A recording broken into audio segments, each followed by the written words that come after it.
Bienvenidos campeones para Cristo y gracias por conectarse con nosotros. Hoy tenemos una palabra poderosa de los misterios de la venida de Cristo. ¿Cuántos saben que Él nos ha dado un cargo? Y ese cargo es llevarle la buena noticia a aquellos que están a nuestro alrededor. Además de eso, la palabra dice que Él vendrá como ladrón por la noche a llevarnos a nosotros para atrás, para el cielo, los que pertenecen a Él. Yo no sé usted, pero yo quiero estar listo para ese momento que va a pasar así. En este día queremos entrar en un tiempo lindo de adoración. Vamos a cantar.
Esperemos que cantaron y glorificaron a Dios y ahora le queremos dar la bienvenida a nuestro gran pastor, Pastor Billy.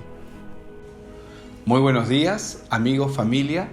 Muy buenos días con todos. Les saluda el pastor Billy Soberón y me gustaría compartirles en esta mañana acerca de los misterios de la venida del Señor Jesucristo.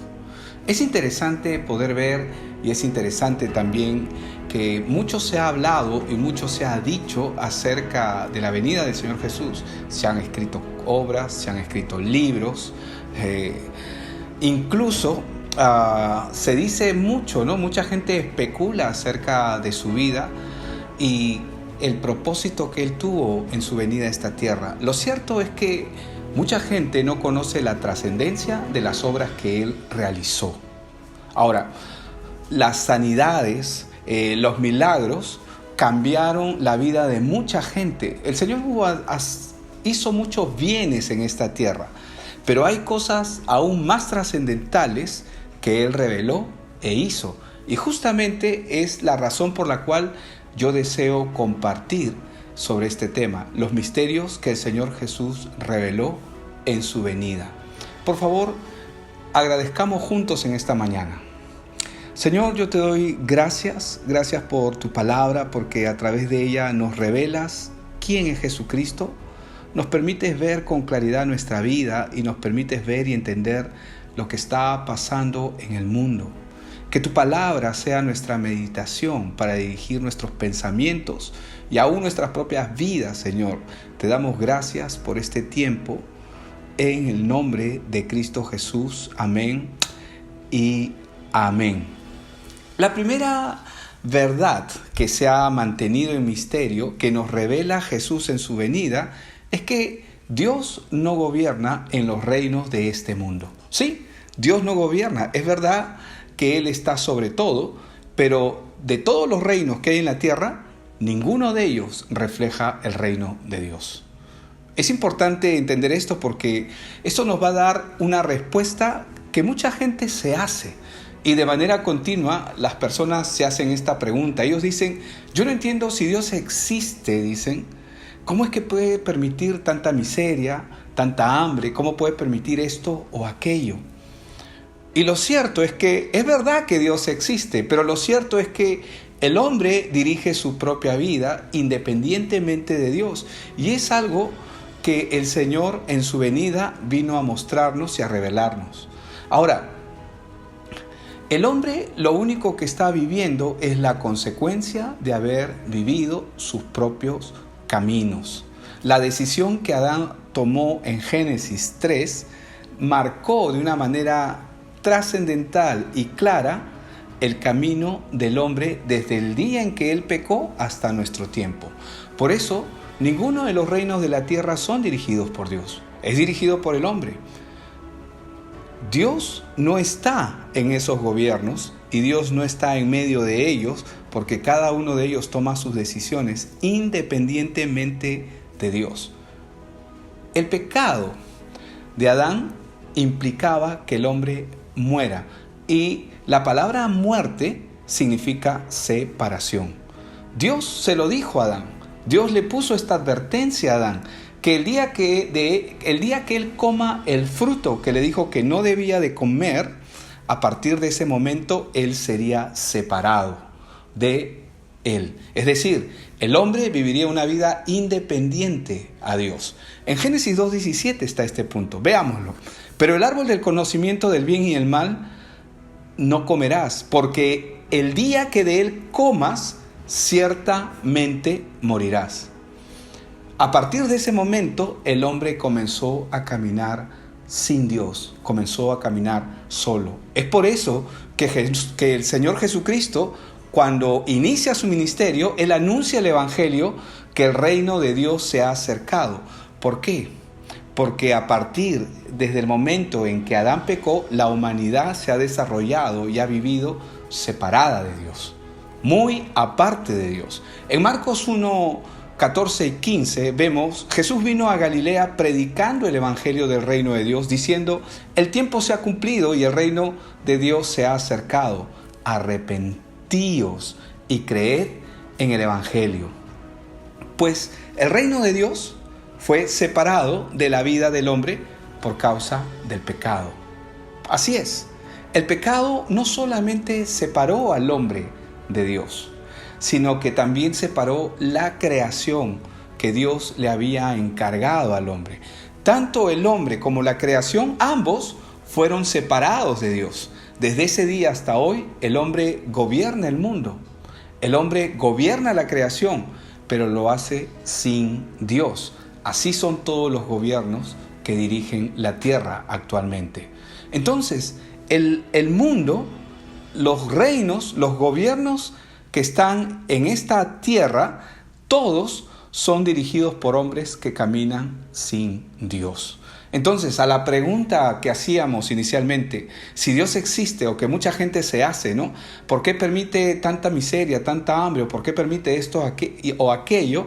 Es porque el hombre decidió en Adán, hasta nuestro tiempo, decidió caminar separado, decidió caminar apartado. Pero desde ese día hasta hoy, la respuesta de Dios hacia el hombre siempre ha sido la misma. Dios está buscando al hombre. Dios busca al hombre. Él no lo ha dejado de buscar. Pero lo cierto es que el pecado que cometió Adán, que muchos no alcanzamos a comprender la plenitud de lo que eso es, podemos tener algunas ideas, fue muy devastador para toda la raza humana. Hoy nosotros vivimos la consecuencia de ese pecado. Otra verdad que se ha mantenido en misterio y que nos revela el Señor Jesucristo en su venida es el triunfo sobre la muerte física y la muerte espiritual. El hombre, desde que tiene memoria, ha luchado contra este flagelo que es la muerte sin poder vencerlo. Y lo cierto es que el hombre jamás podrá vencer la muerte física. ¿Por qué el hombre jamás podrá vencer la muerte física? Por una sencilla razón, porque la muerte es un decreto establecido por Dios. Justamente cuando el hombre estaba en la tierra, Él le dijo, el día que comas de ese fruto, morirás. Entonces, toda persona que nace en este mundo, nace para morir un día. Es así. Nadie puede cambiar lo que Dios ha establecido. Por eso en Romanos 6:23, el apóstol Pablo nos lo recuerda diciendo, porque la paga del pecado es muerte. Esa es la razón por la cual toda persona que viene a este mundo, que nace en este mundo, nace para morir un día. Porque es parte de la sentencia del pago que le corresponde al hombre por su transgresión. Pero dice, porque la paga del pecado es muerte, pero la dádiva, es decir, el regalo de Dios, la dádiva de Dios es vida eterna en Cristo Jesús, Señor nuestro. La muerte espiritual es el pago como consecuencia de la transgresión.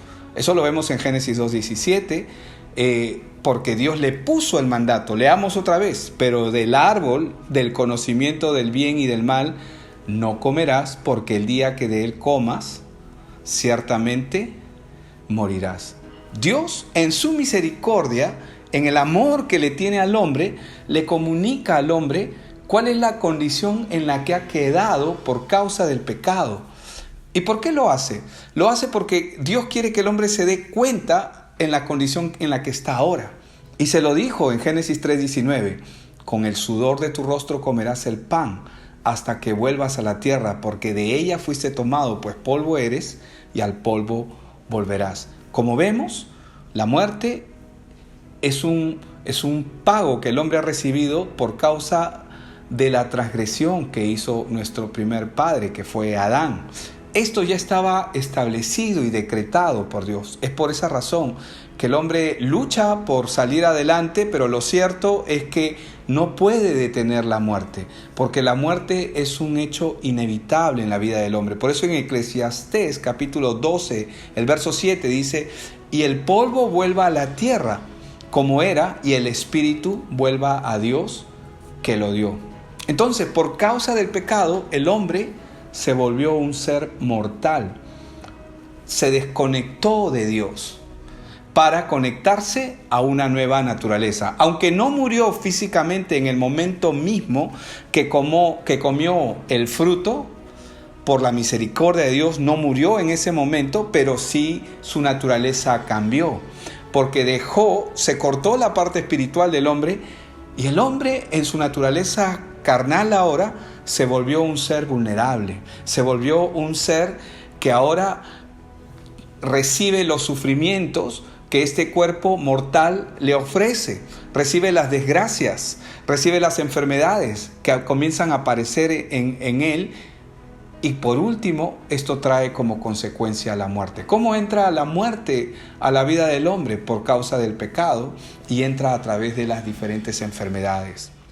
Vemos que la muerte del hombre y toda la tierra fue como pago de la consecuencia de la transgresión del hombre. ¿Por qué digo de toda la tierra? Porque no solamente el hombre murió, también los animales mueren. Y todo ser viviente también muere. Para que vean que la transgresión de Adán no solamente afectó a Adán, sino afectó a Adán y afectó al resto de la creación, a todos los seres vivientes en la creación. En Juan 11, 25 y 26, el Señor Jesús nos dice algo maravilloso. Les dijo Jesús: yo soy la resurrección y la vida. El que cree en mí, aunque esté muerto, vivirá. Y todo aquel que vive y cree en mí, no morirá eternamente. ¿Crees esto? ¿Saben lo que Dios está diciendo acá? Lo que Jesús, es verdad que la muerte entró como el pago a la sentencia de la transgresión de Adán. La transgresión de Adán trajo como sentencia el pago, que es la muerte física del hombre, pero Jesús vino a introducir a este mundo nuevamente la vida. Y eso es lo que muchos no alcanzan a comprender, y es lo que muchos no alcanzan a disfrutar, lo que eso es y lo que eso significa. Otra verdad que se ha mantenido en misterio y que nos revela que Jesús en su venida es que el hombre vive bajo una corrupción moral y de maldad.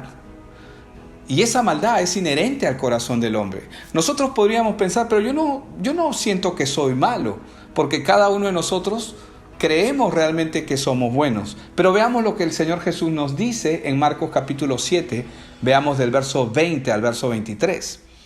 Pero decía que lo que del hombre sale, eso contamina al hombre, porque de dentro del corazón de los hombres salen los malos pensamientos, los adulterios, las fornicaciones, los homicidios, los hurtos, las avaricias, las maldades, el engaño, la lascivia, la envidia, la maledicencia, la soberbia, la insensatez.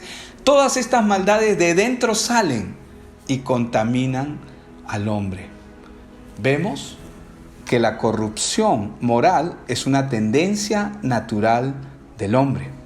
Ahora, inclinarse a hacer lo malo es una tendencia que está alojada en nuestro corazón y no somos conscientes de ello. Y esta tendencia nos degrada y nos corrompe. Así es toda persona que nace en este mundo. Por eso el Señor Jesucristo dio testimonio de esta verdad, diciendo que no existe ninguna persona buena en el mundo. Cuando un joven se le acercó y le dijo: maestro bueno, y Jesús le responde, vamos a Marcos 10:18, ¿por qué me llamas bueno? Nadie es bueno sino uno, Dios. Probablemente esta es una declaración que va a resultar muy controversial, porque hay mucha gente que no admite esto como si fuera verdad. No creen en su corazón que ellos verdaderamente son malos. Ellos dicen, no, yo acepto que soy algo de malo, pero no soy tan malo. Y el considerarse no tan malo, a la larga quieren considerarse buenos o mejores al menos que otros. Pero Jesús dijo que ninguno hay bueno. ¿Por qué? Porque para que una persona sea buena delante de Dios, se requiere que haya cumplido todos sus mandamientos y nunca haber fallado en ninguno durante toda su vida. Basta que el hombre falle en uno solo de los mandamientos para que a partir de ese momento el hombre deje de ser bueno delante de Dios. Y la respuesta que nosotros, o la pregunta que nosotros podríamos dar es: ¿cuántas veces yo he pecado? ¿O cuántas veces hemos pecado? ¿O cuántas veces hemos transgredido la ley de Dios? ¿Una vez? ¿2 veces? ¿3 veces? Pueden ser cientos de veces, miles de veces. Y no solamente uno de los mandamientos, sino muchos de ellos. Muchos de los mandamientos nosotros los hemos transgredido vez tras vez. Y la Biblia nos enseña que por transgredir uno solo, somos considerados malos. Por eso es que el hombre tiene la maldad en su corazón, la inclinación hacia el pecado. Nacemos con ella. Esta es la naturaleza que quedó en el hombre por causa del pecado. En Romanos 5:19, la Biblia nos va a decir y nos va a relatar algo. Porque así como por la desobediencia de un hombre los muchos fueron constituidos pecadores, así también por la obediencia de uno, los muchos serán constituidos justos. Pero la ley, refiriéndose a la ley de Dios, se introdujo para que el pecado abundase. ¿Por qué se introdujo la ley? Para evidenciar nuestra naturaleza que está inclinada hacia el pecado. Dice, mas cuando el pecado abundó, sobreabundó la gracia, para que así como el pecado reinó para muerte, así también la gracia reine por la justicia para vida eterna mediante Jesucristo, Señor nuestro. Vemos que la venida de nuestro Señor Jesucristo tiene el propósito de evidenciar la naturaleza del hombre para así poder proporcionar una justicia que ni usted ni yo hubiésemos podido alcanzar por nuestra propia cuenta. Porque desde que tengo uso de razón, yo me acuerdo la primera vez que hice algo malo. Y todos nosotros tenemos esa evidencia en nuestro corazón. Haga usted memoria y piense y reflexione, ¿cuándo fue la primera vez que usted hizo algo malo? Pues el día en que usted hizo eso, el día en que yo hice eso, ese día morimos. Ese día la sentencia de Dios se hace visible en nosotros. Y a pesar de que uno sea consciente o inconsciente, uno nace con esa naturaleza inclinada al pecado. Por eso que Jesús vino, ¿para qué? Para que nosotros tengamos vida eterna. En Juan 6:40 se nos relata con una claridad cuál es la voluntad del Padre para usted y cuál es la voluntad del Padre para mí y para cada persona. Juan 6:40 dice, y esta es la voluntad del que me ha enviado, que todo aquel que vea al Hijo, es decir, a Cristo Jesús, y cree en Él, tenga vida eterna, y yo le resucitaré en el día final. En las palabras mismas del Señor Jesucristo, Él dice, y yo le resucitaré en el día final. Cristo vino para resucitar al pueblo, a esa nación que se perdió en Génesis, a ese hombre que está perdido. Él vino a rescatarlo. Otra verdad que se ha mantenido en misterio, que nos revela Jesús en su venida, es que el hombre vive bajo maldición. Y la maldición del hombre no consiste en que le vaya bien o le vaya mal en la vida, porque eso es totalmente relativo. Está determinado, la maldición del hombre está determinada por la sentencia y la condición espiritual con la que cada ser humano nace en esta tierra. Cada persona que nace en esta tierra nace con una condición espiritual. Ya hemos visto que nace para morir, que ya tiene una sentencia, pero la situación no se acaba. La degradación y la catástrofe, la tragedia del pecado no acaba solamente en lo que en la muerte física, que cada persona que nace en este mundo sabe que va a morir en algún momento, sino la tragedia va más allá, y el Señor Jesús lo revela con una claridad.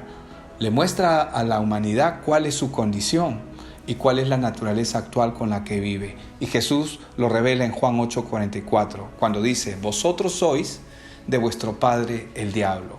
Acá si bien es cierto, Él está hablando con los fariseos, pero le está hablando a la humanidad. Y le dice, vosotros sois de vuestro padre el diablo y los deseos de vuestro padre queréis hacer. Él ha sido homicida desde el principio y no ha permanecido en la verdad, porque no hay verdad en él. Cuando habla mentira, de suyo habla, pues es mentiroso y padre de mentira. Cada persona que nace en este mundo nace con esa paternidad espiritual. Yo sé que eso es chocante para muchos, pero es la verdad. Nace con esta condición. Espiritualmente, el hombre que nace en esta tierra, espiritualmente, está dominado por Satanás. Por eso es que 1 Juan 3:8, la palabra nos dice, y nos explica con una claridad también. Leamos lo que dice: el que practica el pecado es del diablo. Pregunta: ¿quién de nosotros no ha practicado el pecado? ¿Quién de nosotros no ha pecado? Todos lo hemos hecho. Pero acá dice que el que practica el pecado es del diablo, porque el diablo peca desde el principio. ¿Desde cuándo usted peca? ¿O desde cuándo usted comenzó a pecar?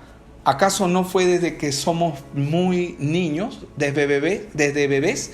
Nosotros podemos ver a los niños, a los infantes, a los bebés como de una manera intencional, aunque no son conscientes de ello, comienzan a desobedecer y comienzan a transgredir la ley.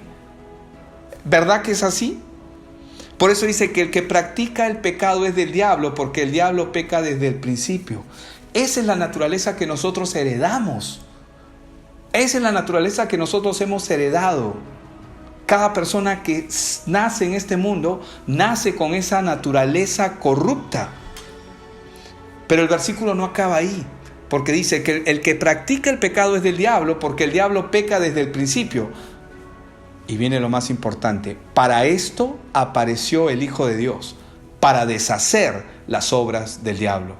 Aquí vemos con claridad que Cristo vino a deshacer esa realidad que el hombre vive. Cristo vino a reconciliar al hombre con Dios. Por eso es que dijo: el reino de Dios se ha acercado, el tiempo se ha cumplido. Arrepentíos y creed en el Evangelio. ¿Por qué el Señor Jesús abraza todas esas palabras? Porque Él conoce la condición del hombre, cómo está. El problema es que el hombre no conoce su propia condición. Para el hombre mismo esto es un misterio en su propia vida, porque no reconoce y no sabe a quién le pertenece. Por eso es que el Señor Jesús viene para deshacer este mal en el que toda la humanidad está inmerso. Los intentos que el hombre hace por acercarse a Dios son vanos. Su naturaleza de pecado se lo impide. Por esta razón Jesús vino. ¿Por qué su naturaleza de pecado se lo impide? Porque tenemos una naturaleza que nos impide. El hombre siempre está buscando, entre comillas, a Dios, pero en vez de adorar a Dios, vamos a adorar un Dios que no conocemos. Vamos a adorar un Dios que probablemente nos estamos creando en nuestra propia mente y en nuestra propia imaginación. Pero Jesús vino para mostrarnos quién es Dios, porque el único que puede mostrar quién es Dios es Cristo, porque Él es el que le da a conocer. Jesús vino a buscar y a salvar lo que se había perdido, como dice en Lucas 19:10. Porque el Hijo del Hombre vino a buscar y a salvar lo que se había perdido. Vino para salvar y establecer nuevamente el reino de Dios en el corazón de cada persona, como era en el principio. ¿Quién es este Jesús? Veamos en Juan 1:9 al 13, dice: aquella luz verdadera que alumbra a todo hombre venía a este mundo. En el mundo estaba, y el mundo por él fue hecho, pero el mundo no le conoció. A los suyos vino, y los suyos no le recibieron, mas a todos los que le recibieron, a los que creen en su nombre, les dio potestad de ser hechos hijos de Dios, los cuales no son engendrados de sangre, ni de voluntad de carne, ni de voluntad de varón, sino de Dios. Aquí se nos está revelando el plan eterno de Dios, de cómo el hombre puede volver a Dios por medio de Jesucristo.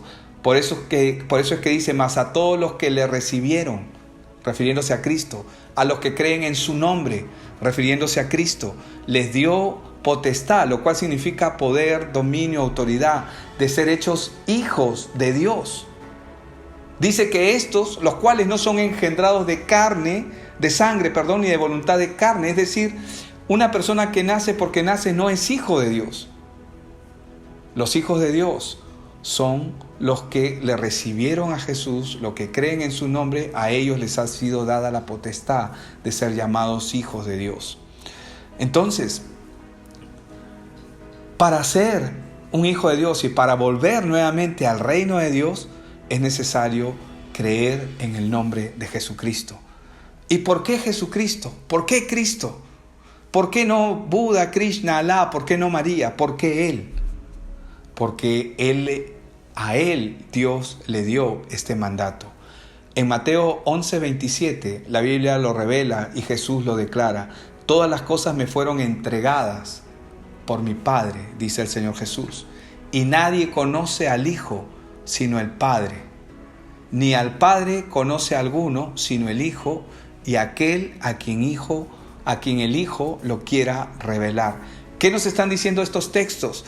Que Jesús es el único que conoce al Padre y el Padre va a conocer a cualquiera solamente a través del Hijo.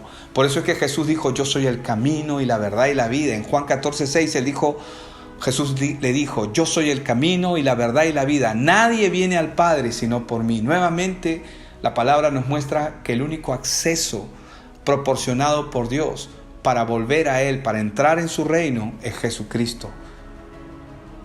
Un verso más para verlo juntos. En Hechos 4:12 dice, y en ningún otro hay salvación, porque no hay otro nombre bajo el cielo dado a los hombres en que podamos ser salvos. Jesucristo. No hay otro nombre. En ningún otro hay salvación.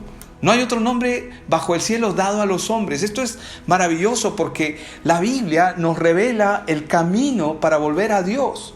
Nos revela que Dios es el que está buscando al hombre, no el hombre buscando a Dios. Estas son solo algunas verdades que se han mantenido ocultas en misterio, pero que el Señor Jesús las reveló en su venida y todo está registrado. Mucha gente se concentra en los milagros del Señor Jesús, en las sanidades, y eso es verdad, pero la obra que Él ha hecho trasciende todo eso, es mucho más grande de lo que nosotros podemos ver o imaginar. Muchos no tienen la claridad de estas verdades, pero todas estas verdades están reveladas de una manera clara en su palabra. Si usted lee atentamente la palabra y le pide al Espíritu Santo de Dios que le ayude a ver, el Espíritu le va a mostrar. Y un consejo que yo le daría a usted que está escuchando esta palabra, si quiere conocer un poco más, métase en un discipulado. ¿Qué es un discipulado? Es alguien que lo va a entrenar, alguien que le va a conectar a usted con Dios a través de la palabra, le va a enseñar las Escrituras. Usted se va a poner con esa persona y juntos van a ver cuáles son los planes que Dios tiene para su vida. Amén. Vamos a orar. Señor, he escuchado atentamente este mensaje y ahora entiendo un poco más, muchas cosas respecto a los propósitos de tu venida. Ahora entiendo que has venido para establecer otra vez el reino de Dios en mi vida, en la vida de cada persona que está escuchando este mensaje. Viniste, Señor, venciste a la muerte. Un día vas a resucitar a todos los que esperan en ti. Viniste a salvarme, viniste a rescatarme. Me viniste a sacar de la sentencia espiritual en la que estaba atrapado, en la que había nacido. Yo no lo sabía, Señor. Yo no sabía, pero yo me arrepiento de esa condición con la que vine, una condición corrupta por causa de mi naturaleza de pecado. Señor, te pido que a partir de hoy me dirijas mi vida, gobiernes mi vida. Te lo pido, Señor, a través de tu palabra. Te lo pido en el nombre de Jesús. Amén y amén. Dios le bendiga.